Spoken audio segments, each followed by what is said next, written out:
Today on episode number 818 of the School of Podcasting, strap yourself in. We've got a lot of stuff coming at you.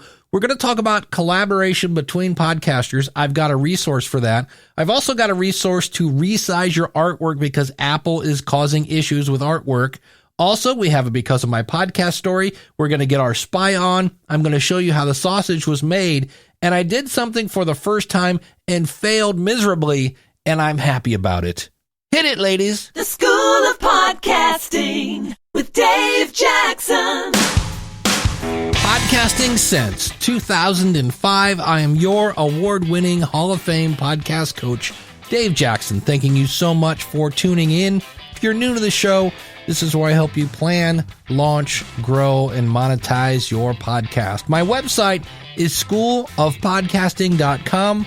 Use the coupon code LISTENER, that's LISTENER, when you sign up for either a monthly or yearly subscription, and you can do that completely worry-free with our 30-day money-back guarantee.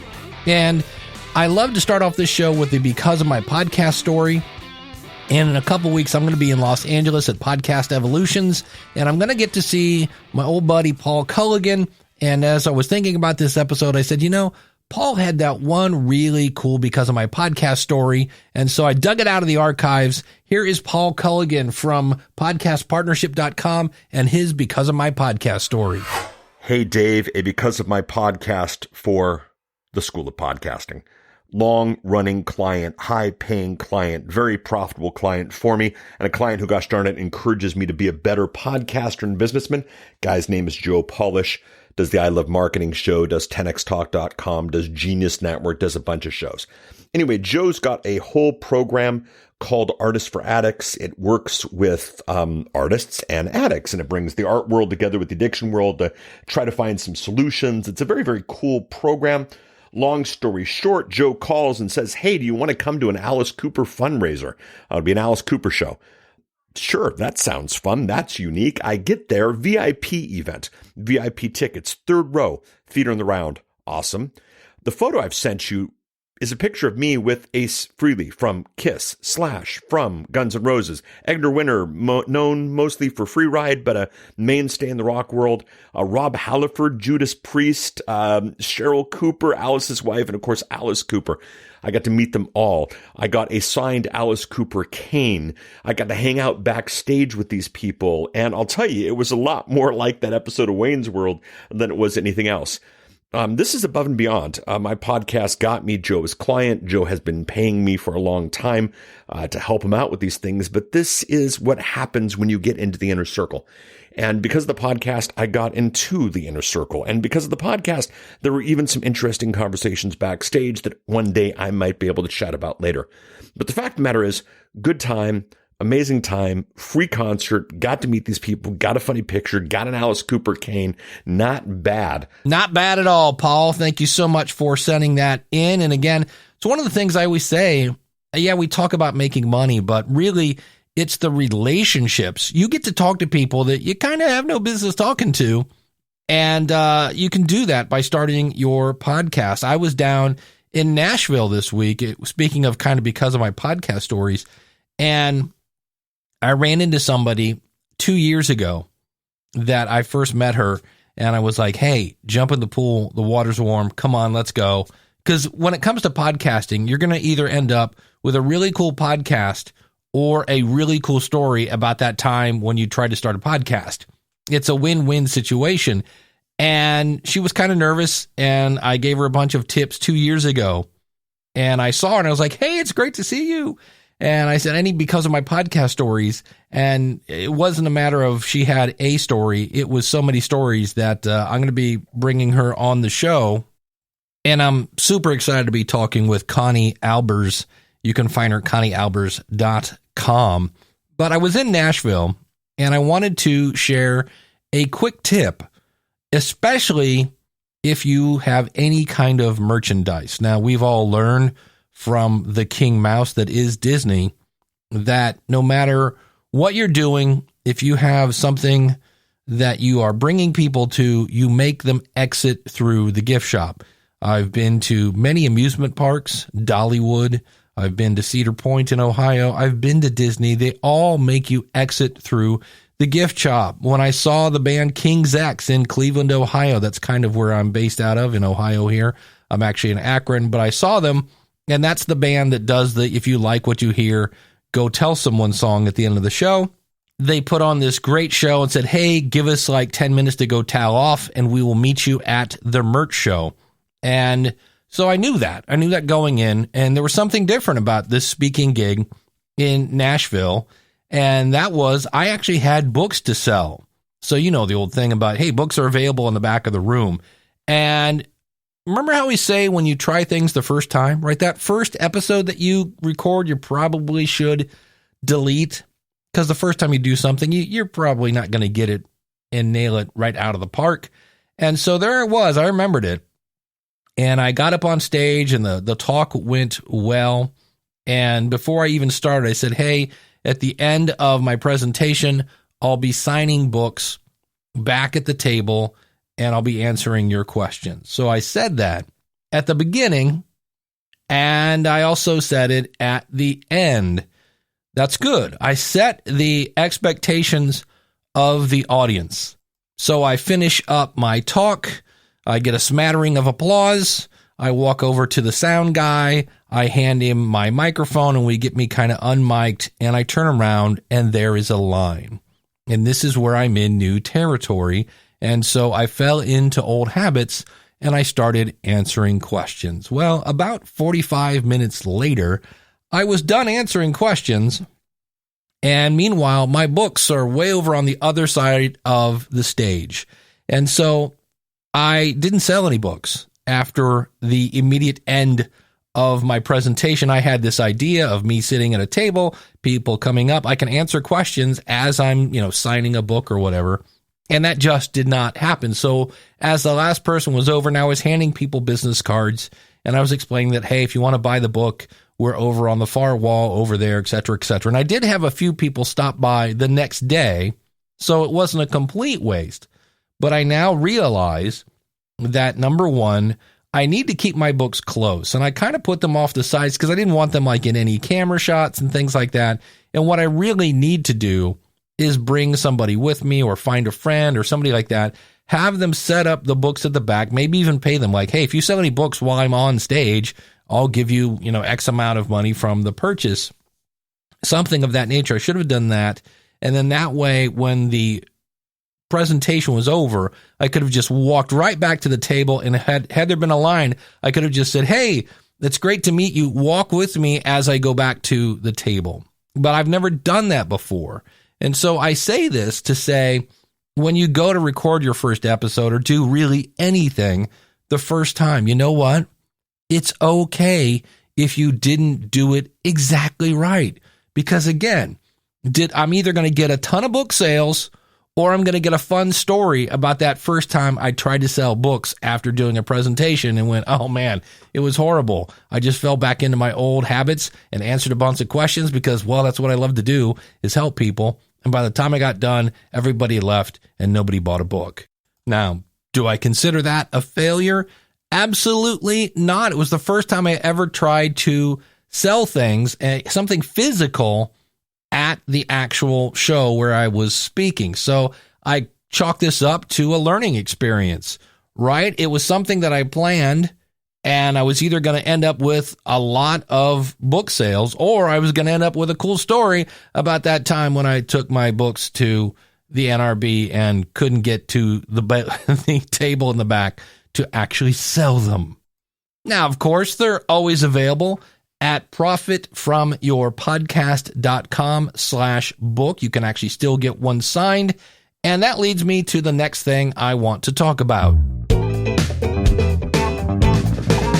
Hey, on April 5th, I am, speaking of books, co-hosting a webinar with Thomas Umstadt Jr. You've heard him on this show. He does the Novel Marketing Podcast. He is the guy that basically, after I got my book deal and got my first kind of royalty report, went, yeah. And that's why I'm kind of partnering with this. That, and I have, I think, 4 or 5 people in the School of Podcasting that are either thinking about launching a book or actually in the middle of writing a book. And so it's absolutely free to attend. If you just go to schoolofpodcasting.com/book launch, that will take you right over there. And if you then want to actually take a course that is called the 28 Days to a Custom Book Launch Plan, it goes over everything, how to conduct a media tour, how to level up your website, how to create your brand, how to grow and use an email list. And I'm just here to tell you, I've hung out with Thomas a couple times, and the man is just a walking Wikipedia of knowledge. And when you get into kind of his lane of book marketing, I don't know if there's anybody better. So when I saw some people in the School of Podcasting kind of sniffing around books, and I'd like to know more. I mean, I've got one book out. I plan on writing more. And I was like, let's do a webinar together. So check it out, schoolofpodcasting.com/book launch. 2 episodes on schoolofpodcasting.com/816. I asked you, what are you doing to grow your audience and is it working? And many of you mentioned some sort of a collaboration, promo swap, interview swap, things like that. And I wanted to talk a little bit about that because people are like, how do I do that? And it really starts with, number one, you have to find somebody who either shares an audience with you. So let's say your audience is primarily female in their 40s, and so is your show. Or you talk about the same subject. So you talk about fitness in your 50s, and so does this other show. You might be a good fit to collaborate. And I've had people say, like, how do I do this again? First things first, and this was anything in podcasting. If you're trying to get somebody as a guest or things like that, do your homework. And then this part is actually fairly easy. Tie your show to their show in a kind of way. Like they're like, wow, this is like peanut butter and jelly. This fits together so well. It's a no-brainer. I get so many pitches and they're just like, hey, look at this person. They cured cancer, invented sliced bread, blah, blah, blah. The best thing ever. Look at them. They're great. And they never explain how they tie into a show about podcasting. And I look at it and go, and that's about as far as I get. And then I hit delete. But if you make it super simple, hey, I see you talk about peanut butter. I talk about jelly. Maybe we should put these together, kids. Hey, all right. So do your homework is really what it amounts to. But nobody wants to do their homework.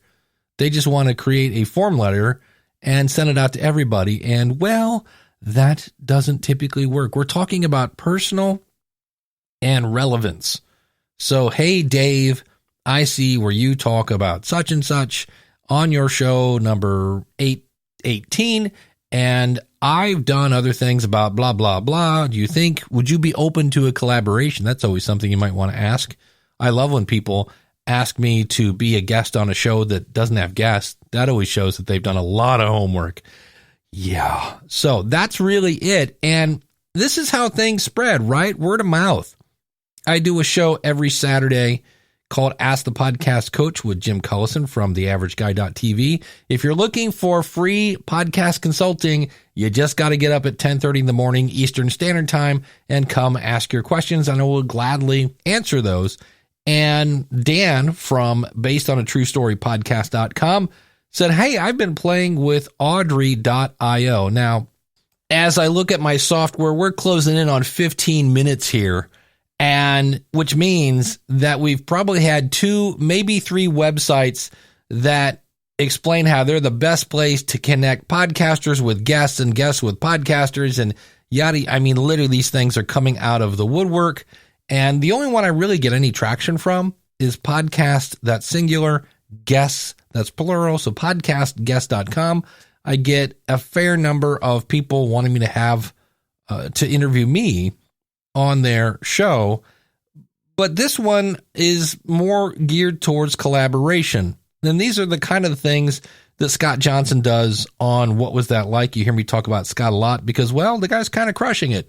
And he realizes that his show is about weird people in really weird circumstances. And for whatever reason, it's primarily kind of an audience that also enjoys true crime because they're both based on true stories.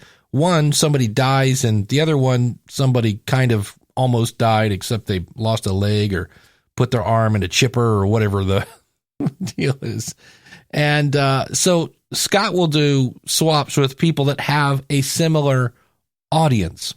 And so when I went over and started playing with Audrey.io, I was like, this does seem a little different. It's definitely still a place where you can go over and find guests and find podcasts, but it's also kind of a little more geared towards collaboration.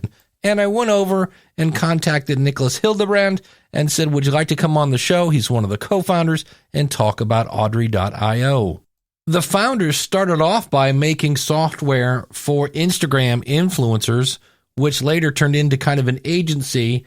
And then that later kind of spawned some software to make it easier for influencers and social media people to work with brands. And then one of their advertisers, one of their clients said, hey, you guys should look into podcasting. It pretty quickly led us to the realization that podcasters themselves had it pretty tough. So compared to Instagram influencers, they have the entire infrastructure and everything is basically already configured for them. Podcasters didn't have anything that really supported them. They didn't have the baseline, the foundation, the one platform that manages all for them. So we figured, why not actually switch sides, and instead of helping advertisers spend more money, help podcasters get to a level where they can earn money and kind of sustain themselves. And that's a little bit how we then came to the Audrey of connecting people, helping them grow. Yeah. So is that the primary, because I know there's a lot of things you can do with it. Is that the primary function, is just to help, if I'm doing, I don't know, a cooking show, this is a way for me to go in and see, are there any other cooking shows that I might be able to collaborate with? Is that the primary goal of Audrey? Because I know there are a lot of different things you can do with it.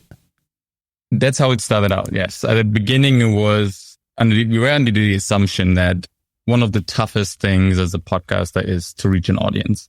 And one of the best ways is not spend money on Facebook or Google, but to actually collaborate with other podcasters. The same way content creators on YouTube collaborate in different videos and so on. So this is how we start and say, okay, how about we try and create some kind of channel or platform that helps podcasters have a small audience, reach a bigger audience, and actually discover potential partners to grow with, so that both sides can grow and everyone benefits. But over the last 2 years now, almost 2 years, we launched in March, we've been trying to add different mechanics, helping podcasters find guests, having podcasters be a guest on a different show. And now with the newest edition, we're trying to help podcasts actually have a first scalable paid marketing channel that is still based on podcast-to-podcast collaboration, but is a bit more flexible when it comes to how people collaborate. Yeah, I saw where you can actually approach, if you want to advertise my show on somebody else's show, I can actually look for them, and I still might want to collaborate with them, but if I want, I can say, hey, can I buy an advertising spot on your show? So I saw that's another feature that you've added. Do you have any kind of like the poster child for Audrey.io that's had success, or any other shows that have been like, oh, this happened because I was using Audrey? I mean, we have a few situations where I'm not necessarily right now know all the names from the top of my head, but sure. I know one guy is a German guy who built a startup radio. It's just a regular radio stream that is in English language, and he streams it all over the world. And he used a lot of podcasters from Audrey to actually get the high quality content to run the radio network. And he said it was really tough before to find the right content. And that basically enabled him to run this radio station. Or we have another podcaster from the UK that had trouble finding a wider audience. And actually by working with different news outlets and like other creators in the space, we managed to get him in front of a wider audience, even got him a speaking slot at a conference for creators. So there's a lot of these things that we do where we don't only focus necessarily on the growth numbers specifically, but just kind of empower podcasters to do stuff they weren't able before. If you go to our main website, we even have a story section. And there we have a few podcasters that we wrote about and how they use Audrey and how they've had success to kind of show off what people do. And they do all kinds of stuff, sometimes even without us knowing, and sometimes very surprising, or some stuff that we didn't expect. And I know right now when you go over and you can sign up for free, which is great, but free is not always the best business model in the world. So how are you guys going to stay in business if you don't charge? Because I know it's bandwidth is cheap and blah, blah, blah, but like, in the long run, how do you guys plan to sustain your growth? Yeah, it's kind of funny that you say that, because this is a question that we've gotten a lot of the last 2 years. We have venture capital financing. We have a few investors on board that allowed us to keep building and keep enhancing the platform over the last 2 years without having to aggressively focus on revenues, which was really important to us. Because the number one way to get revenue right now is to sell advertising, to help brands run ads, which is something that we didn't feel was very aligned with our goal of helping podcasters first.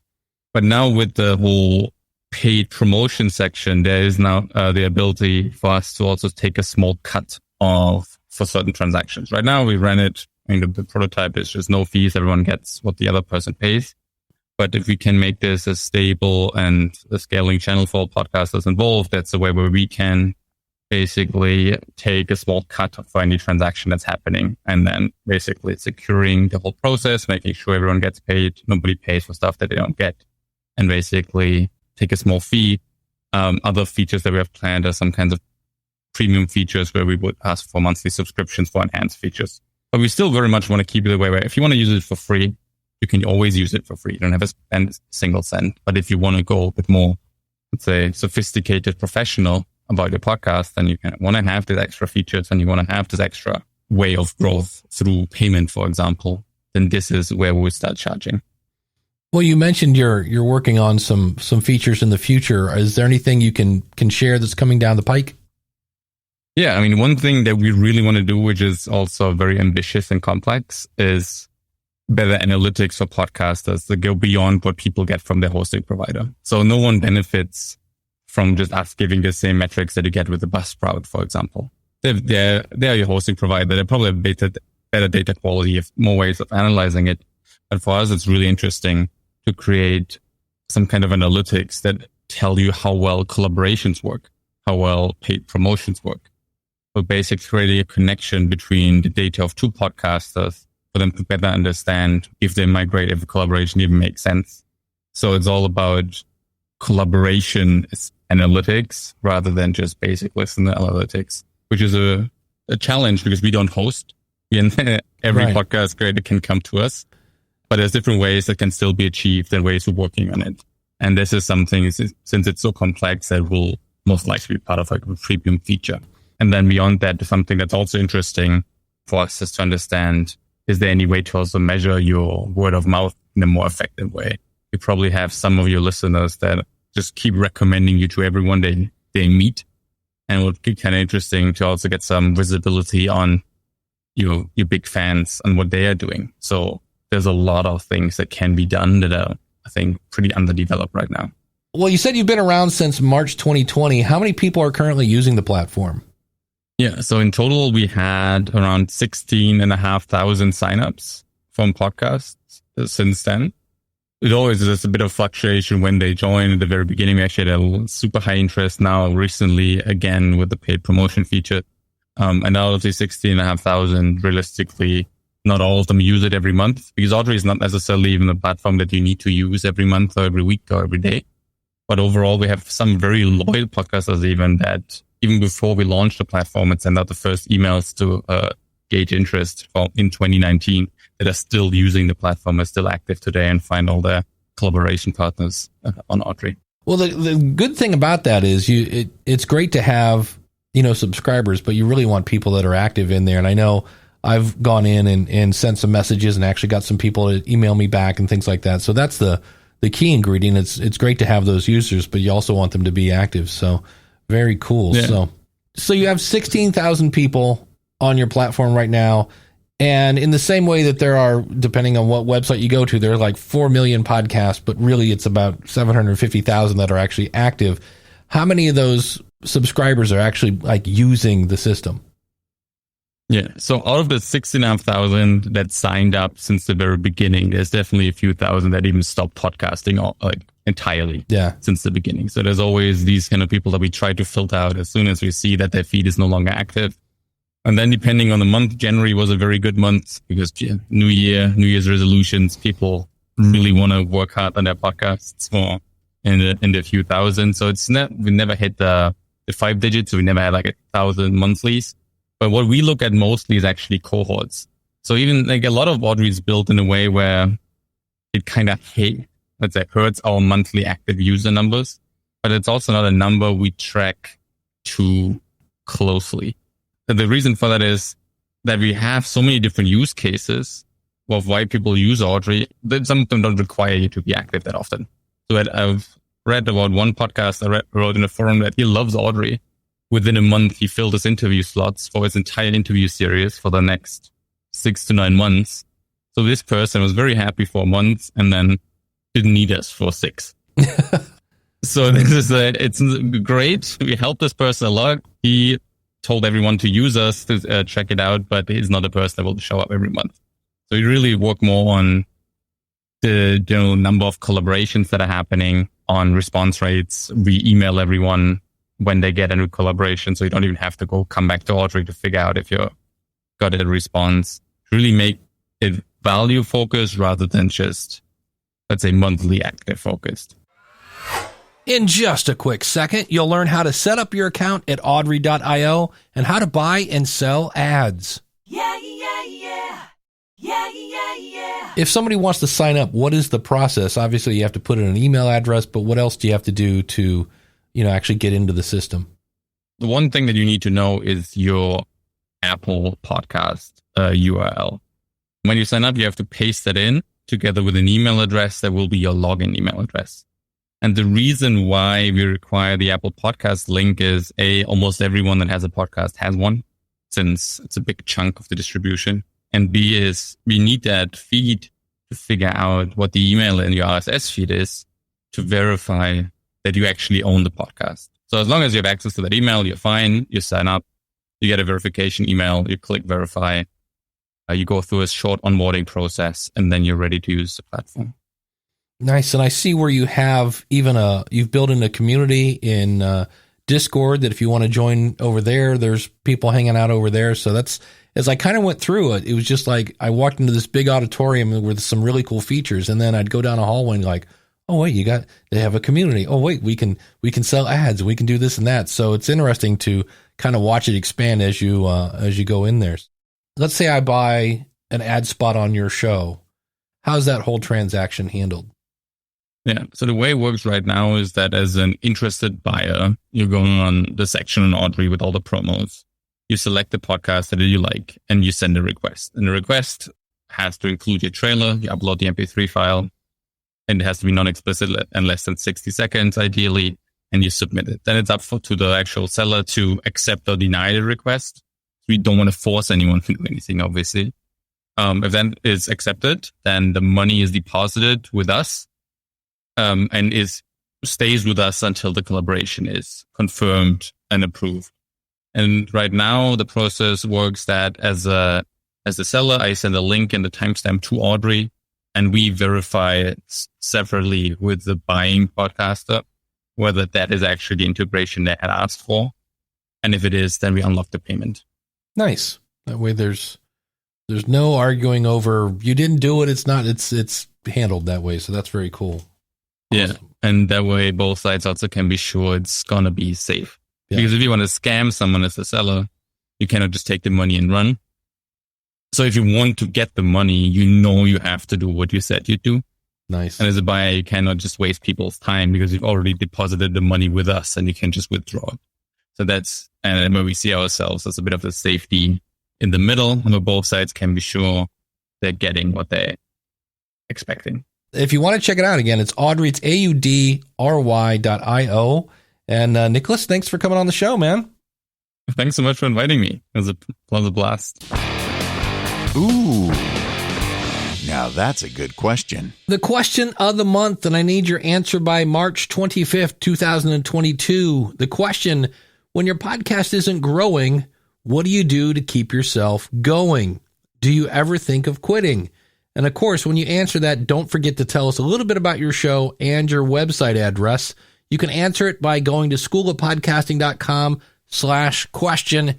And people often ask me, who are those ladies singing at the beginning of the show? I got those singers from Music Radio Creative, and they are the same people that did this promo for my buddy Shane Whaley over at Spybrary.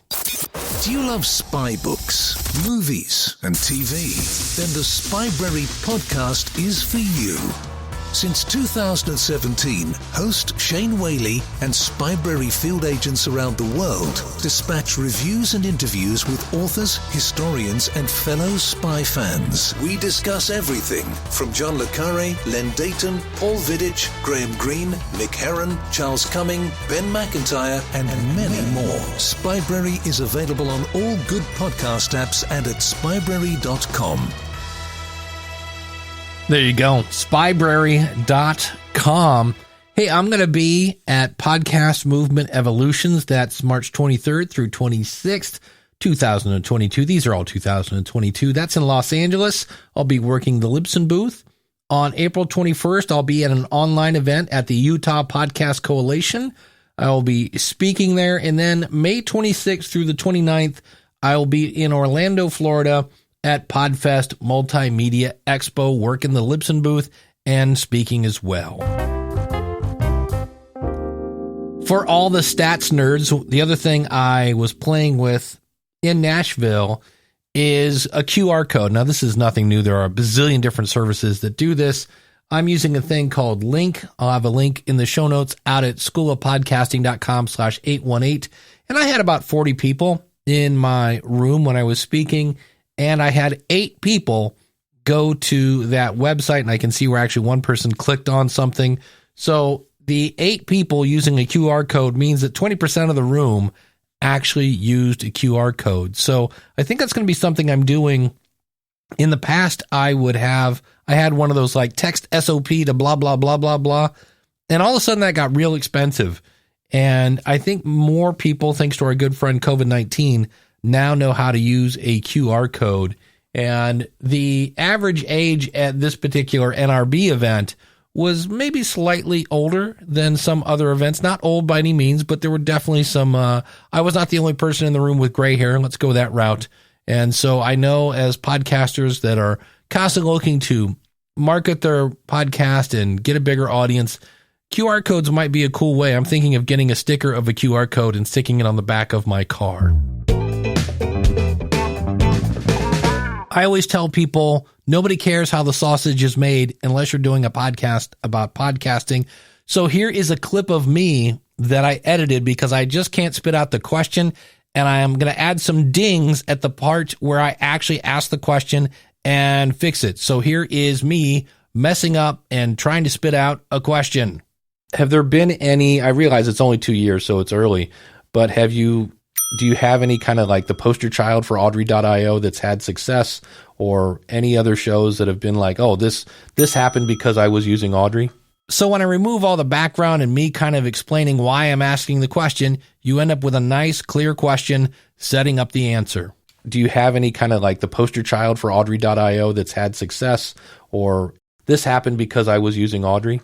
So when I edit my podcast, half the time what I'm editing out is not the guest.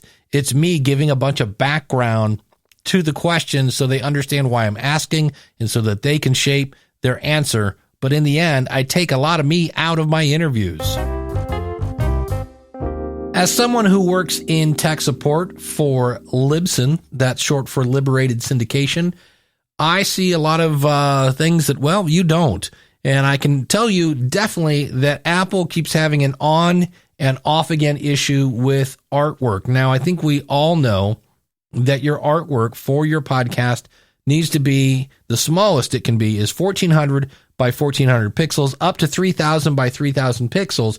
But what most people don't know, and it's kind of frustrating that Apple won't put this out publicly, is the file size. The actual size of the file should be 500 kilobytes or less. And when it's not, it causes issues with updating. Now, I know what you're thinking, because when I first started working for Libsyn, I was like, wait, how is that even connected? And I'm just here to tell you that I see people, they're like, hey, my episode's not appearing in Apple. We fixed their artwork and it shows up. And for the record, it's not really a problem with Apple until it's been more than 24 hours. When you're using Libsyn or whoever your media host is and it says it's published, what it really should say is it's available to be found. it's in public. In other words, I always kind of use the analogy of you walking to the bus stop. When you're at the bus stop, yep, you're published. You're out of the house, and you're there to be picked up. But until you get on the bus, right, until Apple comes around, they're not going to see your episode. So I wanted to give you a resource, and that is squoosh.app. It's SQUOOSH.app. This is a free tool from our good friends at Google, and it's really easy to upload an image. If you need to resize it, you can, but there's a little slider at the bottom that allows you to compress it until it gets under 500 kilobytes, and then you can download your file. So that's another resource in addition to Audrey.io. And of course, I'll have links to all this out at schoolofpodcasting.com/818, along with a link to a website I have, podcastingresources.com. That is another website I have with a ton of resources for podcasters. In the future, I'm going to do an episode on working with an editor, because one of the things I saw in Nashville is, and I don't mean you when I say this, but there are some, I don't even want to say editors, producers, anybody that is helping you with your podcast.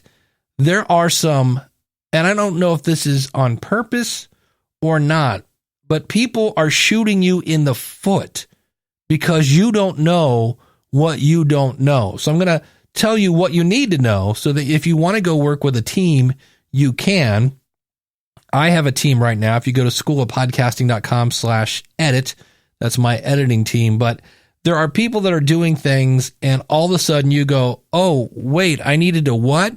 Yeah, exactly. You didn't know what you didn't know. So we're going to talk about that, because I just saw it over and over and over where people would go, oh, well, either A, I had some guy, so don't have some guy do it. I also heard people say, yeah, we had somebody who does podcasting professionally do it, and they were doing it in a way that was not beneficial to the customer. So we're going to talk about that in the future. I've got some great interviews lined up. Interviews have been kind of landing in my lap that really fit well, so I'm really happy to do those as well. And as always, I'm happy to talk about whatever you would want me to talk about. Feel free to contact me at schoolofpodcasting.com/contact. In fact, everything you need is out there at schoolofpodcasting.com. Until next week, take care. God bless. Class is dismissed.